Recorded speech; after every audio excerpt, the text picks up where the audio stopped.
ದಾವಸ್ಸು ಜಾಗತಿಕ ಏನು ಒಂದು ಶೃಂಗಸಭೆ ಇರ್ತದೆ, world economic forum.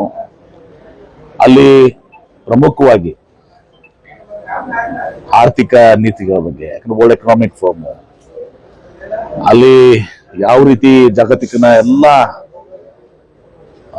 Political leaders ಆಮೇಲೆ ಬಿಸ್ನೆಸ್ ಲೀಡರ್ಸು ಎಲ್ಲರೂ ಕೂಡಿ ಇವತ್ತು ವಿವಿಧ ತಂತ್ರಜ್ಞಾನದ ಲೀಡರ್ಸು ಕೂಡ ಕೂಡ್ತಾರೆ. ಈ ಸಲ AI ಬಹಳ ಜಾಸ್ತಿ ಇದು ಬಂದಿತ್ತು. ಯಾವ ರೀತಿ ಈಗ ಭೌಗೋಳಿಕ ಈ ಒಂದು ವ್ಯವಸ್ಥೆ ನಡೆದಿದೆ, ಯುದ್ಧಗಳ ಒಂದು ಇದು, ಆಮೇಲೆ ಟ್ರಂಪ್ ಅವರು ತಾರೀಫು, ಇವೆಲ್ಲ 108 ವಿಚಾರದಲ್ಲಿ ಏನು ಜಿಯೋ ಪೊಲಿಟಿಕಲ್ ಸಿಚುವೇಶನ್ ಅಂತ ಏನಂತೀವಿ ನಾವು, ಅದ್ರ ಬಗ್ಗೆ ಅನೇಕ ಡಿಸ್ರಪ್ಷನ್ಸ್ ಆಗ್ತವೆ. ಅಂದ್ರೆ ಈಗ ತಾರೀಫ್ ಹಾಕಿರುವಂತಹದ್ದು ಇವೆಲ್ಲದೂ ಕೂಡ ನಡೆದಿದೆ. ಇಂಥ ಸಂದರ್ಭದಲ್ಲಿ ಇವತ್ತು ಅನೇಕ ವಿಚಾರಗಳಲ್ಲಿ ಯಾವ್ಯಾವ ಸೆಕ್ಟರ್ಸ್ ಅಲ್ಲಿ ಈಗ AI ಇರ್ಬೋದು, ಡಾಟಾ ಸೆಂಟರ್ಸ್ ಇರ್ಬೋದು, ಹೀಗೆ ಎಲ್ಲನೂ ಕೂಡ ನಡೀತದೆ. ಈಗ ಅನೇಕ ವಿಶ್ವ ದಿಗ್ಗಜರು ಅಲ್ಲಿ ಬರ್ತಾರೆ ರಾಜಕೀಯವಾಗಿ. ಆಮೇಲೆ ಈಗ ಇಲಾನ್ ಮಸ್ಕ್ ಅಂತವರು ಕೂಡ ಅಲ್ಲಿ ಇರ್ತದೆ, ಅಲ್ಲ ಜಾಗತಿಕ ಇದು ಎಲ್ಲರೂ ಕೂಡ ಬರ್ತಾರೆ. ಅಲ್ಲಿ ಡಿಬೇಟ್ಸ್ ನಡೀತದೆ, ಡಿಸ್ಕಷನ್ಸ್ ನಡೀತದೆ, ಚರ್ಚೆ ನಡೀತದೆ, ಯಾವ ರೀತಿ ಮೇಲೆ ನಾವು ಮುಂದೆ ಹೋಗ್ಬೇಕು ಅಂತ ಹೇಳಿ. ಮತ್ತು ನಾವು ಕೂಡ ವಿವಿಧ ರಾಜ್ಯಗಳು, ಭಾರತ ದೇಶ ಅಷ್ಟೇ ಅಲ್ಲ, ಭಾರತ ದೇಶನೂ ಕೂಡ ಒಂದು ಪವೆಲಿಯನ್, ಇಂಡಿಯನ್ ಪವೆಲಿಯನ್ ಕೂಡ ಇತ್ತು. ನಮ್ಮ ಪವೆಲಿಯನ್ಸ್ ಕೂಡ ಎಲ್ಲ ಅನೇಕ ರಾಜ್ಯಗಳೆಲ್ಲ ಭಾಗವಹಿಸಿದ್ವಿ. ಕರ್ನಾಟಕ ಒಂದು ಮುಂಚೂಣಿರುವಂತ ರಾಜ್ಯ. ಇವತ್ತು ನಾವು ಜಾಗತಿಕವಾಗಿ ನಾವು ಕಾಂಪೀಟ್ ಮಾಡ್ತೀವಿ. ಆ ರೀತಿಯಿಂದ ನಾವು ಸುಮಾರು 60 ಸಭೆಗಳನ್ನ ಇವತ್ತೊಂದು ದಿವಸ ಮಾಡಿದ್ದೀವಿ. ಸಭೆಗಳು ಮಾಡಿ ಭೇಟಿಯಾಗಿ ಎಲ್ಲ ಚರ್ಚೆ ಮಾಡಿದ್ದೀವಿ. ಇದರಲ್ಲಿ ಇನ್ವೆಸ್ಟರ್ಸ್ ಮೆಮೊರಿ ಮಾಡ್ಕೊಳ್ಳುವಂತದ್ದು ಈಗ ಸರಿಯಲ್ಲ ಅಂತ ಇವತ್ತು ಸಲ ಪ್ರಧಾನಮಂತ್ರಿಗಳ ಅಭಿಪ್ರಾಯ ಕೂಡ ಇತ್ತು. ಅಂದ್ರೆ ವಿಶೇಷವಾಗಿ ಇಂಡಿಯನ್ ಕಂಪನಿ ಜೊತೆಗೆ ಕೆಲವು ರಾಜ್ಯಗಳು ಅಷ್ಟು ಲಕ್ಷ ಕೋಟಿ ಅಂತ ಅನೌನ್ಸ್ ಮಾಡಿದ್ದಾರೆ. ಪ್ರೈಮ್ ಮಿನಿಸ್ಟರ್ ಕೂಡ ಹೇಳಿದ್ರು, ಇಂಡಿಯನ್ ಕಂಪನಿ ಜೊತೆಗೆ ಹೋಗಿ ನೀವು ದಾವೋಸ್ನ ಸೈನ್ ಯಾಕೆ ಮಾಡ್ತೀರಾ? ಕರೆಕ್ಟ್ ಇದೆ, ಅವು ಈ ವಿಚಾರದಲ್ಲಿ ಕರೆಕ್ಟ್ ಇದೆ. ನಮ್ಮವ್ರೆ ನಮ್ಮ ಇಲ್ಲಿ ಬೆಂಗಳೂರಿನ ಸಹಿ ಮಾಡೋದನ್ನ ಹೋಗಿ ನಾವು ಇಂಡಿಯಾದಾಗ ಸಹಿ ಮಾಡೋದು, ಹೋಗಿ ಅಲ್ಲಿ ದಾವೋಸ್ನಾಗ ಹೋಗಿ ಸಹಿ ಮಾಡೋದು ಎಷ್ಟರ ಮಟ್ಟಿಗೆ ಸರಿ ಅನ್ನೋದು ಕೂಡ ಇತ್ತು. ನಾವು ಒಂದು ಸ್ವಲ್ಪ ಕಾನ್ಶಿಯಸ್ ಡಿಸಿಷನ್ ತಗೊಂಡಿದ್ವಿ, ಸಲ ನಾವು ಯಾವ MO ಸೈನ್ ಮಾಡೋದಿಲ್ಲ ಅಂತ ಹೇಳಿ. ಸ್ವಾಭಾವಿಕವಾಗಿ ಅಲ್ಲಿ ಬಂದಿದ್ದಾರೆ, ಅಷ್ಟಕ್ಕೆ ಮಾತ್ರ ಮಾಡಿದ್ವಿ. ಇಲ್ಲಿ ಹಾಗೆ ಮಾಡ್ಬೇಕಾದ್ರೆ ಲಕ್ಷಾಂತರ ಕೋಟಿ ನಾವು ಸಹಿ ಮಾಡ್ಬೋದಾಗಿತ್ತು. ವಿಜಯಪುರ್ಗೂ ಒಂದು 2-3-4 ಕಂಪನೀಸ್ಗೆ ನಾವು ಇನ್ವೈಟ್ ಮಾಡಿದ್ವಿ. ಕೋಕೋ ಕೋಲಾ ಇನ್ವೈಟ್ ಮಾಡಿದ್ವಿ, ಇನ್ನು 2-3 ಕಂಪನೀಸ್ಗೆ ಇನ್ವೈಟ್ ಮಾಡಿದ್ವಿ, ಆಮೇಲೆ ಬ್ಯಾಟ್ರಿ ಕಂಪನೀಸ್ಗೆ ಇನ್ವೈಟ್ ಮಾಡಿದ್ವಿ. ನಮ್ಮಲ್ಲಿ ಏನ್ ಸೂಕ್ತ ಆಗ್ತದೆ ಅಂತ 4-5 ಕಂಪನೀಸ್ಗೆ ವಿಜಯಪುರ್ಗೂ ಇನ್ವೈಟ್ ಮಾಡಿದ್ವಿ.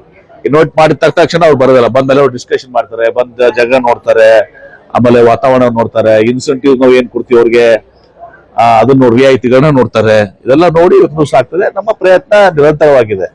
ಇದು ಇಂಡಸ್ಟ್ರೀಸ್ ಅಷ್ಟು ಈಸಿ ಇಲ್ಲ. ಎಲ್ಲ ಇವತ್ತೊಂದು ದಿವಸ ನಾವು ವಿಜಯಪುರ ತರಬೇಕಂದ್ರೆ, ಈಗ ನಾನು ಕಳೆದ 2 ವರ್ಷದಿಂದ ಗುಡ್ಡಾಡತಕ್ಕಂತ ಒಂದು 7-8 ಕಂಪನಿ ನಾವು ಕಾನ್ಸಂಟ್ರೇಟ್ ಮಾಡಿ ಗುಡ್ಡಾಡ್ತಿದೀವಿ. ಅದ್ರ ಒಂದು 2-3 ಈಗ ಮಟೀರಿಯಲೈಸ್ ಆಗ್ತಾ ಇದಾವೆ. ಹೀಗಾಗಿ ಇಟ್ಸ್ ಲಾಂಗ್ ಟರ್ಮ್. ಇದು ಅಷ್ಟು ಸರಳವಾಗಿನೂ ಕೂಡ ಇಲ್ಲ. ಒಟ್ಟಾರೆ ನನ್ನ ಉದ್ದೇಶ ಏನಿದೆ ಅಂದ್ರೆ, ಇವತ್ತು ಹೆಂಗೆ ನಾನು ಪದೇ ಹೇಳ್ತೀನಿ, ಹೆಂಗ್ ಶರದ್ ಪವಾರ್ ಅವರು ಬಾರಾಮತಿ ಇದು ಆಯ್ತು, ಆಗಿನ ಕಾಲ ಬೇರೆ ಇತ್ತು. ಈಗ ಬಹಳ ಸ್ಟಿಫ್ ಕಾಂಪಿಟೇಷನ್ ಇದೆ. ನೀವು ಇನ್ಸೆಂಟಿವ್ 30% ಕೊಡ್ತೀವಿ, ಇನ್ನೊಬ್ರು ರಾಜ್ಯ 40% ಕೊಡ್ತೀವಿ ಅಂತಾರೆ. ನಾವಿವತ್ತು ದಿವಸ ಒಂದು ಕೋಟಿ ರೂಪಾಯಿ ಒಂದು ಎಕರೆ ನಾವು ಕೊಡ್ತೀವಿ, ಒಬ್ರು ಫ್ರೀಯಾಗಿ ಕೊಡ್ತೀವಿ ಅಂತಾರೆ. ಈ ಎಲ್ಲಾನು ಕೂಡ ಬಹಳಷ್ಟು ಇದು ಇದೆ. ಅದಾಗಿನೂ ಕೂಡ ಒಂದು 5-6 ಇಂಡಸ್ಟ್ರೀಸ್ ನಮಗೆ ದಾವೋಸ್ ನಲ್ಲಿ ಒಂದು 60 ಕಂಪನಿ ಒಂದು 5-6 ಇಂಡಸ್ಟ್ರೀಸ್ಗೆ ನಾವು ವಿಜಯಪುರ್ಗೆ ಇನ್ವೈಟ್ ಮಾಡಿದ್ದೀವಿ. ಸಕಾರಾತ್ಮಕವಾಗಿದ್ದಾರೆ. ಮುಂದೆ ಅದನ್ನ ಹೆಂಗೆ ಪ್ರೊಸೀಡ್ ಮುಂದೆ ಗೊತ್ತಾಗ್ತಿಲ್ಲ. ನಾವು ಇನ್ಸೆಂಟಿವ್ಸ್ ಎಲ್ಲ ಏನ್ ಕೊಡ್ತೀವಲ್ಲ ಹೆಂಗಿದು ಆಗ್ತದೆ. ಒಟ್ಟಾರೆ ಇದು ಒಂದು ಮಹತ್ವದ ವರ್ಲ್ಡ್ ಎಕನಾಮಿಕ್ ಫೋರಮ್. ಅಲ್ಲಿ ಹೊಸ ವಿಚಾರಗಳು, ಹೊಸ ಯಾವ ರೀತಿ ಜಗತ್ತು ಹೋಗ್ತಾ ಇದೆ, ಬಿಸ್ನೆಸ್ ಹೋಗ್ತಾ ಇದಾವೆ, ಏನೆಲ್ಲ ಮುಂದೆ ಆಗ್ಬಹುದಂತದ್ದು ಬದಲಾವಣೆಗಳಾಗ್ತವೆ, ಅದೆಲ್ಲವನ್ನ ಕೂಡ ನೋಡಿದ್ವಿ. ಆ ಪ್ರಕಾರವಾಗಿ ನಾವು ಕೂಡ ಕರ್ನಾಟಕ ರಾಜ್ಯ ಕೂಡ ತಯಾರಾಗಿ ಮುನ್ನಡೆಯುವಂತಹದ್ದು, ಮತ್ತು ನಾವು ಅದಕ್ಕೆ ಸಮರ್ಥರು ಕೂಡ ಇದೆ. ಕರ್ನಾಟಕ ರಾಜ್ಯ ಸಮರ್ಥ ಇದೆ. ಇಲ್ಲಿ ಒಂದು ವಾತಾವರಣ ಇಕೋಸಿಸ್ಟಮ್ ಇದೆ, ಮತ್ತು ಅದಕ್ಕೆ ಬೇಕಾಗಿದ್ದಂತ ಟ್ಯಾಲೆಂಟ್ ನಮ್ಮ ಹತ್ರ ಇದೆ.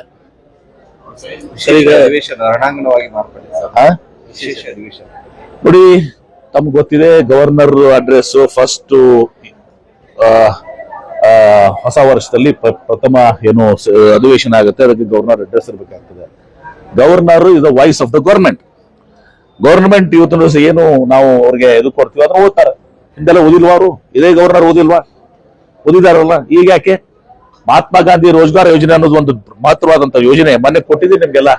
ಹಳೇದೇನಿತ್ತು ಹೊಸದೇನಿತ್ತು ನನಗೆ ಬಿಡಿಬಿಡಿಗೆ ಕೊಟ್ಟಿದ್ದೆ ನಿಮ್ಗೆ. ಸುಮ್ಮನೆ ಹೇಳಿಕೆ ಕೊಡುವಂತದ್ದಲ್ಲ. ನಿಮಗೆ ಮೊದಲು ಏನಿತ್ತು ಈಗೇನಿತ್ತು ಅಂತ ಮೊದಲು ನಿಮ್ಗೆ ನೋಟೇ ಕೊಟ್ಟಿದ್ದೀನಲ್ಲ, ನಿಮ್ಗೆ ನೋಟ್ ಕನ್ನಡದಲ್ಲಿ ಕೊಟ್ಟಿದ್ದೀನಿ, ಇಂಗ್ಲಿಷ್ನಲ್ಲಿ ಕೊಟ್ಟಿದ್ದೀನಿ, ಯಾವ ರೀತಿ ಇವತ್ತು ದಿವಸ ವ್ಯತ್ಯಾಸ ಆಗ್ತದೆ ಅಂತ ಹೇಳಿ.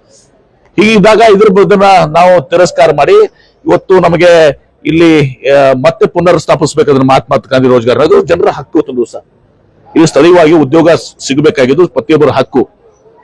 ಆ ಹಕ್ಕನ್ನು ಕಸ್ಕೊಂಡಿದ್ದಾರೆ. ಅದ್ರ ಬಗ್ಗೆ ನಾವು ಇದು ಮಾಡ್ಬೇಕಾದ್ರೆ ಅದನ್ನ ಓದ್ಬೇಕು ಮಾಡಿ ಹೇಳ್ಬೇಕಾದ್ರೆ ಗವರ್ನರ್ ಏನು ಅವ್ರಿಗೆ ಗವರ್ನರ್ಗೆ ಏನಾದ್ರು ಕೇಂದ್ರ ಸರ್ಕಾರ ಏಜೆಂಟ್ ಅವರು ಈಸ್ ಇಂಡಿಪೆಂಡೆಂಟ್. ರಾಜ್ಯದ ಇದನ್ನು ಓದಬೇಕಾಗಿತ್ತು. ಅದ್ರ ಏನ್ ತೋರಿಸ್ತದೆ ಗವರ್ನರ್ ಓದಂಗಿರ್ತಂದ್ರೆ ಕೇಂದ್ರ ಸರ್ಕಾರ ಕೈಗೊಂಬೆ ಅಂತ ತೋರಿಸ್ತದೆ. ತಾವೇ ಕುತ್ಕೊಂಡು ಗವರ್ನರ್ ಅವರು ಅದಕ್ಕೆ ನೀವು ಓದ್ಬೇಕಾಗಿ ನಾನು governor you should read it, ಓದ್ಬೇಕು. ಅದನ್ನ ಬಿಟ್ಕೊಂಡು ನಾವು ತಿರಸ್ಕಾರ ಮಾಡ್ತೀನಿ ಅಂದ್ರೆ governor is acting on central government. ಒಂದು ಪಾರ್ಟಿ ವಕ್ತಾರರಾಗಿ ಇವತ್ತು ನಡ್ಕೊಂಡಿದ್ದಾರೆ, ಏಜೆಂಟ್ ಆಗಿ ನಡ್ಕೊಂಡಿದ್ದಾರೆ. ಅದಾದ ನಂತರ ನಡೆದ ಬೆಳವಣಿಗೆ ಎಲ್ಲ ತಪ್ಪುಗಳಿದೆಲ್ಲ ಕೂಡ. ಅದಕ್ಕೆ ಆ ಕಾರಣ ಯಾರು? ಗವರ್ನರ್. ಅವ್ರು ಗವರ್ನರ್ ಈ ರೀತಿ ಮಾಡಿದಾಗ ಅದೆಲ್ಲ ವಾತಾವರಣ ಸೃಷ್ಟಿಯಾಗಿದೆ ಅಲ್ಲಿ. ಪಾಪ ಹರಿಪ್ರಸಾದ್ ಅವರು ಬಟ್ಟೆ ಎಲ್ಲ ಕೇರಿಸಿ ಹಚ್ಕೊಳ್ತದ್ದು. ಈ ವಾತಾವರಣ ಸೃಷ್ಟಿ ಮಾಡಕ್ಕೆ ಇದೆಲ್ಲ ಆಗ್ಲಿಕ್ಕೆ ಕಾರಣ ಗವರ್ನರ್. ಇಲ್ಲಿಕ್ಕೆ ಬರಲೇಬಾರ್ದಾಗಿತ್ತು. ಬಂದ್ರೆ ಯಾಕೆ ಬಂದಿಲ್ಲ, ಓದಂಗಿಲ್ಲ ಇದು ಮಾಡ್ದಾಗಿತ್ತು. ಸರಿ, ಇನ್ನೊಂದು ನಾಳೆ ಗಣರಾಜ್ಯೋತ್ಸವ ಭಾಷಣ ಇದ್ರೆ ಅಲ್ಲಿ ಕೇಂದ್ರ ಸರ್ಕಾರ ಟೀಕಿಸುವ ಅಂಶಗಳಿದ್ರೆ ಭಾಷಣ ಮಾಡಲ್ಲ ಅನ್ನುವಂತ ಸಂದೇಶವನ್ನು ರಾಜ್ಯ ಸರ್ಕಾರ ಅದೇ ಮತ್ತೆ ಪದೇ 2ನೇ ಸಲ ಪ್ರೂವ್ ಮಾಡ್ತಾ ಇದಾರೆ. 1ನೇ ಸಲ ಪ್ರೂವ್ ಮಾಡಿದಾರೆ ಅಂದ್ರೆ ಬಿಜೆಪಿ ಏಜೆಂಟ್ ಅಂತ. 2ನೇ ಸಲ ಮತ್ತೆ ಪ್ರೂವ್ ಮಾಡ್ತಾ ಇದ್ದಾರೆ ಈಸ್ ಅ ಬಿಜೆಪಿ ಏಜೆಂಟ್ ಅಂತ ಹೇಳಿ. And governor is a BJP agent. ಸಂಘರ್ಷಕ್ಕೆ ದಾರಿ ಮಾಡಿಕೊಡುತ್ತೆ. ಸಂಘರ್ಷ ಆಗ್ತದೆ. ರಾಜ್ಯಪಾಲ ಸರ್ಕಾರ ಆಗ್ಲಿ ಏನಾಗ್ತದೆ, ಮತ್ತೆ ಅನಿವಾರ್ಯ ಇದೆ. ಯಾರು ಮಾಡಿಕೊಟ್ಟಿದ್ದಾರೆ ನಮ್ಮ ಸಂಘರ್ಷ ಮಾಡ್ತಾ ಇರುವಂತದ್ದು ರಾಜ್ಯಪಾಲರು. ತಮಿಳುನಾಡಲ್ಲಿ ಇದೇ ತರ ಮಾಡ್ತಾ ಇದ್ರೆ, ಎಲ್ಲೆಲ್ಲಿ ಕಾಂಗ್ರೆಸ್ ಸರ್ಕಾರಗಳಿದಾವೆ ಇದೇ ತರ ಮಾಡ್ತಾ ಇದ್ರೆ. ತಮಿಳುನಾಡದಲ್ಲಿ ಇದೇ ತರ ಆಗಿದೆ. ಮತ್ತೆ governor is a BJP agent, ಮುಕ್ತವಾಗಿ ಹೇಳ್ತೀನಿ. ಅಂದ್ರೆ ಕಾಂಗ್ರೆಸ್ ಸರ್ಕಾರ ರಾಜ್ಯಗಳಲ್ಲಿ ಸರ್ಕಾರ ಸರಿಯಾಗಿ ನಡೀಬಾರ್ದು. ಇದನ್ನ ಅಲ್ಲ ಅಂದ್ರೆ ಕೇಂದ್ರ ಸರ್ಕಾರದ ವಿರೋಧ ನಾವು ಏನು ವ್ಯಕ್ತಪಡಿಸಬಾರ್ದು. ನಾವು ಅವ್ರ ತರ ಗವರ್ನರ್ ತರ ನಾವು ಕಾಂಗ್ರೆಸ್ ಸರ್ಕಾರ ಬಿಜೆಪಿ ಏಜೆಂಟ್ ಆಗಿರ್ಬೇಕು. ಸರ್, ಬೆಳಗಾವಿಯಲ್ಲಿ 400 ಕೋಟಿ ರೂಪಾಯಿ ತುಂಬಿದ ಲಾರಿಯೇ ನಾನು ನೋಡಿದ್ದೀನಿ. ಬಾರಿ ಈಗ ನನಗೂ ಆಶ್ಚರ್ಯ ಆಗಿದೆ, ನಂಬಲಿಕ್ಕೆ ಸಾಧ್ಯ ಆಗಲಿಲ್ಲ. ಈಗ ನಾನು ನೋಡ್ತಾ ಇದ್ದೆ ಬೆಳಗ್ಗೆ ಪೇಪರ್ನಲ್ಲಿ, ಆಶ್ಚರ್ಯ ಆಗಿದೆ. ಒಂದು ದಿವಸ ಅದು ಹೆಂಗೆ ಬಂತು, ಏನು ಬಂತು, ಯಾವ ಹಣ ಏನು, ಇದೆಲ್ಲಾನು ಹೊರಬರ್ಬೇಕಲ್ಲ. ಮತ್ತು 400 ಕೋಟಿ ರೂಪಾಯಿ ಸಾಗಾಣಿಕೆ ಮಾಡ್ತಿರೋ ಸೆಕ್ಯೂರಿಟಿ ನಿಮ್ದೇನಿತ್ತು? ಸೆಕ್ಯೂರಿಟಿ ನಿಮ್ದೇನಿತ್ತು? 1 ರೂಪಾಯಿನ 2 ರೂಪಾಯಿನ? 4 ಕೋಟಿ ಆದ್ರೆ ಏನೋ ಬ್ಯಾಂಕರ್ ಪಾಪ. 400 ಕೋಟಿ ಅಂದ್ರೆ ಅದಕ್ಕೆ ತಕ್ಕದಾದಂತ ಸೆಕ್ಯೂರಿಟಿ ಬೇಕಾಗಿತ್ತ? ಅಥವಾ ಎಲ್ಲರಿಗೂ ಇನ್ಫಾರ್ಮ್ ಮಾಡಿ ಆ ರೂಟ್ ನಲ್ಲಿ ಎಲ್ಲಾ ಸ್ಟೇಟ್ಸ್ ಅಲ್ಲಿ ಇದು ಮಾಡಿದ್ರೆ ಸ್ಟೇಟ್ಸ್ ನವರು ಪ್ರೊಟೆಕ್ಷನ್ ಕೊಡ್ತಾ ಇದ್ರ? ಇದು ಏನು ನಡೆ ಇದೆ, ಅಚಾತುರ್ಯ ನಡೆ ಇದೆ. ಬಹುಶಃ ಇದನ್ನ ಬಹಳ ಗಂಭೀರವಾಗಿ ತಗೊಳ್ಬೇಕು ನಾವು. ಬಾಲಾಜಿ ಟ್ರಸ್ಟಿಗೆ ಸೇರಿದ್ದ ಬಾಲಾಜಿ ಟ್ರಸ್ಟಿಗೆ ಸೇರಿದ್ದ ಯಾವ ಬಾಲಾಜಿ? ಅಲ್ಲಿ ಗೋವಾ. ಅರೆ ಬರೀ ಪ್ರೊಟೆಕ್ಷನ್ ಬೇಡನಾ? 400 ಕೋಟಿ ರೂಪಾಯಿ ಹಣಕ್ಕೆ, ಈಗ 400 ಕೋಟಿ ಹಣಕ್ಕೆ ನೀವೇ ವಿಚಾರ ಮಾಡ್ರಿ. 400 ಕೋಟಿ ಇವತ್ತು ಸಾಗಾಣಿಕೆ ಮಾಡ್ಬೇಕಾದ್ರೆ ಅದು ಲೀಗಲ್ ಇಲ್ಲಿಗೋ ನನಗೇನು ಮಾಹಿತಿ ಗೊತ್ತಿಲ್ಲ, ಸುಮ್ಮನೆ ಪೇಪರ್ ಓದಿದ್ದೀನಿ. ಅದು ಯಾವ್ದು ಟ್ರಸ್ಟ್ನೋ ಏನೋ ಗೊತ್ತದ. 400 ಕೋಟಿ ರೂಪಾಯಿ ತಗೊಂಡು ಹೋಗುವಾಗ ಅದಕ್ಕೆ ಸೂಕ್ತವಾದಂತ ಇದು ಬೇಕಾಗಿರಂಗಿಲ್ಲ. ಅಮೌಂಟ್ ಅಂದ್ರೆ 2000 ರೂಪಾಯಿನೂ ನನಗೆ ಗೊತ್ತಿಲ್ಲ ರೀ, ನನಗೆ ಗೊತ್ತಿಲ್ಲ. ನಾನು ಇವತ್ತು ಪೇಪರ್ ಓದಿದ್ದೀನಿ. ಇದು ಬಹಳ ಗಂಭೀರವಾದಂತ ವಿಚಾರ.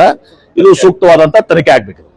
ಮೊನ್ನೆ ಸಿಎಂ ಅವ್ರ ಕಾರ್ಯಕ್ರಮ ಸರ್ಕಾರಿ ಕಾರ್ಯಕ್ರಮ ಕಾರ್ಯಕ್ರಮ ಅನ್ನೋ ರೀತಿ ಪ್ರಾಜೆಕ್ಟ್ ಏನ್ರಿ ಮೊನ್ನೆ ಸಿಎಂ ಅವ್ರು ಬಂದಾಗ ನೋಡಿ, ಅವರು ಈಗ ಸಿಟಿ ಎಂ ಎಲ್ ಎ ಇದ್ದಾಗ ಬಂದಾಗ ಯತ್ನಾಳ್ ಕಾರ್ಯಕ್ರಮ ಏನಾಗ್ತದೆ?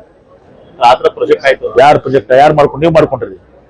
ಮುಖ್ಯಮಂತ್ರಿ ಜಾಸ್ತಿ ಸ್ಥಳೀಯ ಶಾಸಕ ಅಂದ್ಮೇಲೆ ಅದಕ್ಕೇನ್ ಬಹಳ ಕೊಡ್ಬೇಕಾದ ಅವಶ್ಯಕತೆ ಇಲ್ಲ.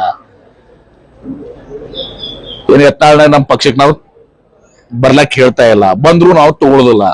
ನಿಮ್ ಮೊದ್ಲೇ ಹೇಳ್ಬಿಟ್ಟಿದೀನಿ, ಕ್ಲಾರಿಫೈ ಮಾಡಿದೀವಿ. ಹಿ ಈಸ್ ನಾಟ್ ವೆಲ್ಕಮ್ ನಮ್ಮ ಪಕ್ಷಕ್ಕೆ. ಅವ್ರಿಗೆ ಯಾವ ಕಾಲಕ್ಕೂ ನಾವು ಸೇರಿಸ್ಕೊಳ್ದ. ಮನೆಯದ್ದು ಅವ್ರೇನ್ ಸೇರ್ತೀವಿ, ನಾಳೆಗೆ ನೀವು ಇದನ್ನ ಹೋಗಿ ಹೇಳ್ತೀರಿ, ಮತ್ತೆ ನಾವು ನಾಯಲ್ಲಿ ಸೇರಾಕತ್ತೀನಿ ಅಂತ ಅವ್ರು ಹೇಳ್ತಾರೆ. ಅದಕ್ಕೆ ಹೇಳ್ತೀನಿ, ನಾನೇ ಹೇಳ್ತಾ ಇದೀನಿ. ಯಾಕಂದ್ರೆ ಸ್ಥಳೀಯ ಶಾಸಕರ ಮೇಲೆ ಒಂದ್ ಸ್ವಲ್ಪ ಇದು ಮಾಡ್ತಿರ್ತಾರೆ. ಅದು ಒಂದು ಅದೊಂದು ಘನತೆ ಇದಕ್ಕಂತ ಸಂಬಂಧ. ಸಿಎಂ ಅವರು ಅವ್ರಿಗೆ ಅವ್ರ ಫೇವರ್ ಆಗಿ ಸುಮ್ಮನೆ ಫೇವರ್ ಅಂತಾರೆ ನೋಡಿ. ಆಯ್ತಪ್ಪ ಬಂದಾಗ ಸ್ಥಳೀಯ ಶಾಸಕರು ಪ್ರಪೋಸಲ್ ಕೊಟ್ರು, ಆಯ್ತಪ್ಪ ಕನ್ಸಿಡರ್ ಮಾಡೋಣ ಅಂತಿದ್ದಾರೆ. ಕಾಂಗ್ರೆಸ್ ಶಾಸಕರು ಸರ್ ನಮ್ಮೋದ್ರ ತರ ಮಾಡ್ತಾರೆ, ಯತ್ನಾಳ್ ಅವರು ಜಲ್ದಿ ಮಾಡಿದ್ರು. ಯಾರಂದ್ರು? ಕಾಂಗ್ರೆಸ್ ಶಾಸಕರು ಹತ್ರ ಅಸಮಾಧಾನ. ಯಾರಂದ್ರ? ಯಾರೋ ಡೈರೆಕ್ಟ್ ಅಂದ್ರಿ ಸರ್. ಯಾರು ಡೈರೆಕ್ಟ್ ಸುಮ್ ಸುಮ್ಮನೆ ನೀವು ಕಲ್ಪಿಸ್ಕೊಡೋದಕ್ಕೆ ತಮ್ಮ ಹೊರಗೆ ಏನಂತ ಸರ್ ನೋಡಿ. ಅದೊಂದು ಸುಮ್ಮನೆ ಸೌಜನ್ಯದ ವಿಚಾರಗಳು. ಅಂದ್ರೆ ಈ ವಿಚಾರ ಏನಿದೆ ಸರ್, ಸ್ವತಂತ್ರ ಅಭ್ಯರ್ಥಿಗೆ ಅಂದ್ರೆ ಕರೆಕ್ಟ್ ಸೇರಿವಲ್ಲ ಸೌಜನ್ಯ. ಈಗ ನಾವು ಅದೊಂದು ಕಾರ್ಯಕ್ರಮಕ್ಕೆ ಹೋಗ್ತೀವಿ, ಅಲ್ಲಿ ಸ್ಥಳೀಯ ಶಾಸಕರು ಇರ್ತಾರೆ. ನನ್ ಕೂಡ ಆ ಸ್ಥಳೀಯ ಶಾಸಕ ಬೈದ್ ಬರ್ಲಿ ಅವ್ನು ಸ್ಟೇಜ್ ಮ್ಯಾಗ. ಬಹಳ ಮಾತು ಕೊಡುವಂತ ಅವಶ್ಯಕತೆ ಇಲ್ಲ. ನನ್ಗೆ ಗೊತ್ತಿಲ್ಲ ಈಗ ನಾನು ತಿಳ್ಕೊಂಡಿಲ್ಲ. ನಾನು ದಾವಸ್ನಾಗಿದ್ದೆ.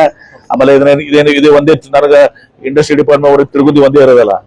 ನೋಡೋಣ ಅಂತ ಎಲ್ಲಿ ಬಂದಿದೆ ಅಂತ. ಸರಿಗೆ ಇನ್ನೊಂದು ಮುಳವಾಡ ಪರಿಹಾರ ಕಾಂಗ್ರೆಸ್ ಕಾರ್ಯಕರ್ತರು ದಿನ ಬಂದರಾಗಿಲ್ಲ ಅಷ್ಟೇ. ಒಂದು ಕಾಂಗ್ರೆಸ್ ಕಾರ್ಯಕರ್ತರು ಅದೆಲ್ಲ ನೀ ಇಲ್ಲೇ ಕೇಳ್ತೀಯಪ್ಪ, ಅಲ್ಲೆಲ್ಲ ರಗಡ್ ಕೇಳ್ತಾರೆ. ರಾಜೀವ್ಗೌಡ ಇಲ್ಲೇ ನಿನಗೂ ಬೇಕಾಯ್ತು. ಸರ್ ಈಗ ಮುಳವಾಡದ ಇನ್ನೂವರೆಗೆ ಸರಿಯಾಗಿ ಪರಿಹಾರ ಕೊಟ್ಟಿಲ್ಲ ಅಂತ ಹಂತ ಕೊಡೋದ್ರಿಂದ ಅದು ನಮ್ಗೆ 2013 ಆಕ್ಟ್ ಪ್ರಕಾರ ಪರಿಹಾರ ಕೊಡಿ ಅಂತ ಹೇಳಿ ನಿಮ್ಮನೆ ಡಿಸರ್ಸ್ ನೋಡ್ತೀವಿ. ಅದೆಲ್ಲ ನೋಡ್ಕೊತೀವಿ. ಅದಕ್ಕೆ KDB ಜಿಲ್ಲಾಧಿಕಾರಿ ಸಭೆ ಮಾಡಿದ್ದಾರೆ. ನೋಡ್ತೀವಿ, ಅದ್ರೆಲ್ಲ ಚೆಕ್ ಮಾಡ್ತೀವಿ. ನ್ಯಾಯಯುತವಾಗಿ ಏನದ ಮಾಡ್ತೀವಿ. ಪದ್ಧತಿ ಏನದ KDB ಆ ಪ್ರಕಾರ ಮಾಡ್ತೀವಿ.